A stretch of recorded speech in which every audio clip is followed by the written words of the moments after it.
about the game. I was going to go to the game myself. I mean, I live in Chicago, so but here's the problem with like they do that quirky thing with getting tickets to go down there. You can't just buy one; you end up buying the season, and all that stuff. I didn't want to do all that, and they do that so that out-of-state teams, and then they do that dynamic pricing thing for certain games, and this is one of those games. Listen, I'm going to take you back to um, when Bielema was at Wisconsin and how, man, they always played the Buckeyes so tough. There's no reason for me to believe that this is not going to be a knockdown, drag out, old fashioned Big Ten slobber knocker. Um, I think that an underrated quarterback coming into this, both quarterbacks are underrated. Altmaier, I think, is probably, it's got to be like one of the most efficient quarterbacks in the country. Certainly, he's one of the most experienced quarterbacks in the country. I think Sayin is underrated, but here's what I've seen. Defense, no matter what level, high school, college, pro, semi-pro, doesn't matter. Defense travels. The Buckeyes bring that great defense. And then on top of that, okay, let's just say that Illinois shuts down the run game and they make a commitment to shut down the run game. All right, what do you do about the receivers? That means you're not getting to the receivers; they're open. And Illinois' defense, yes, I understand some of their key players are back, but their defensive backfield has been suspect all year long. Mm-hmm. Secondly, all right, so say they make the commitment to shut down the passing game. Buckeyes run the trio, man, of People, Jackson, and Donaldson. They'll do yeoman's work and they'll run all over them.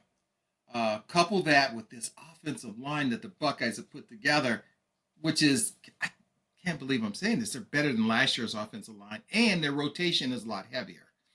And one more thing, the special teams, if it comes into play, I think Ohio State has an edge there with their kickers and with the return game on both kickoffs as well as on punt returns. They have come close a couple times to breaking it on the punt returns for touchdowns. Dan. I know it's going to be a Big Ten game. I'm moving the Indiana equation out of my figuring, and the reason being is I'm going to say that legitimately the defensive backfield was decimated when they played against Indiana, and they just went over top on them. I think it's a solid win for the Buckeyes. I don't know what the line is. I don't look at lines when we're for this show. But I can see the Buckeyes winning by 2 touchdowns down in Champaign. Yeah, unfortunately, I'm going to have to agree with you. I think that, it won't be that beat down that we saw against Indiana from Illinois, but it's not necessarily going to be a close game. But I think even a 2-touchdown loss by Illinois would that'd be a huge improvement compared to previous years. We'll see. The biggest thing that I'm worried about is the offensive line for Illinois. That was one of the biggest problems against Indiana in the Indiana game. You already mentioned the secondary for Illinois just getting exposed by Indiana, even though they had a lot of people out, people suspended, people injured. Luke Altmaier had no time to throw against Indiana, and I'm worried that that's going to happen against possibly an even better team with Ohio State. He's a great quarterback. I think he's one of the best quarterbacks in the Big Ten and even a top 10 quarterback in the nation. But he can't do much if he's constantly running for his life. So we'll see.